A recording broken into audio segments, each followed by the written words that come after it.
তোমরাও শুনছো নবীজির জামানায় এক যুবক এসে বলছিল, ইয়া রাসূলুল্লাহ সাল্লাল্লাহু আলাইহি ওয়াসাল্লাম, আমাকে জিনার অনুমতি দেন, আমি জিনা করতে চাই, ইদান লি বিজিনা। নবীজি তাকে 5টা প্রশ্ন করছে, যুবক কাছে আসো। নবীজি বলছে, তুমি কি চাও তোমার স্ত্রীর সাথে কেউ এই কাজটি করুক? সে বলছে না।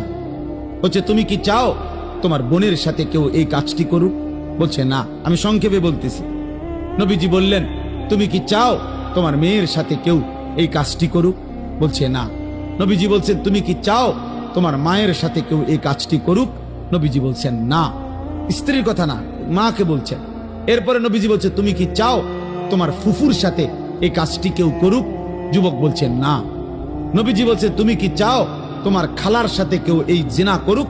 যুবক বলছে, লা ওয়াল্লাহি জাআলানি আল্লাহু ফিদাআকা। হে আল্লাহর নবী, না, আমি চাই প্রয়োজনে আপনার কথা শুনে আমি আমার জীবন দিয়ে দেব, কিন্তু আমার পরিবারের এই আপনজনদের সাথে কেউ জিনা করুক আমি এটা মেনে নিতে পারি না। আল্লাহর নবী সাল্লাল্লাহু আলাইহি সাল্লাম বলেন, ওয়ালাল্লাযীনা ওয়ালান্নাসু ইউহিব্বুনাহু লিবানাতিহিম লিআম্মাতিহিম লিখালাতিহিম লিউম্মাহাতিহিম লিআখাওয়াতিহিম। আল্লাহর নবী বলেন, তাহলে যুবক শুনো, কোন মানুষও তার বোনের সাথে কেউ জিনা করুক এটা চায় না। কোন মানুষও তার খালার সাথে কেউ জিনা করুক এটা চায় না। কোন মানুষও তার ফুফির সাথে কেউ জিনা করুক এটা চায় না। কোন মানুষও তার মায়ের সাথে কেউ জিনা করুক এটা চায় না। কোন মানুষও তার মেয়ের সাথে কেউ ব্যভিচার করুক এটা চায় না। তো তুমি কেমনে করবে?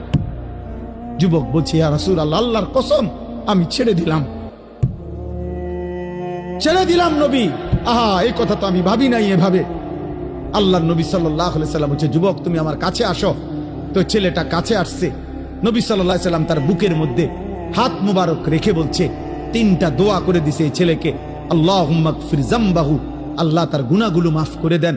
ওয়া তাহহির কলবাহু, তার অন্তরটা পবিত্র করে দেন। ওয়া হাসসিন ফারজাহু, আল্লাহ তার লজ্জাস্থানটাকেও পবিত্র রাখেন।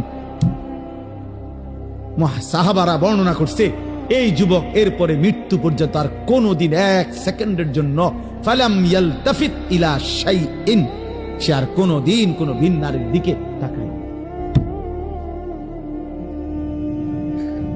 তোমরা না ফিরলে বাপ, আল্লাহর জন্য লড়বে কে বাপ? গাজার মানুষের জন্য কে কাঁদবে? ফিলিস্তিনের হামলা শেষ হলে ইসরায়েল থেমে যাবে? কথা বলে না।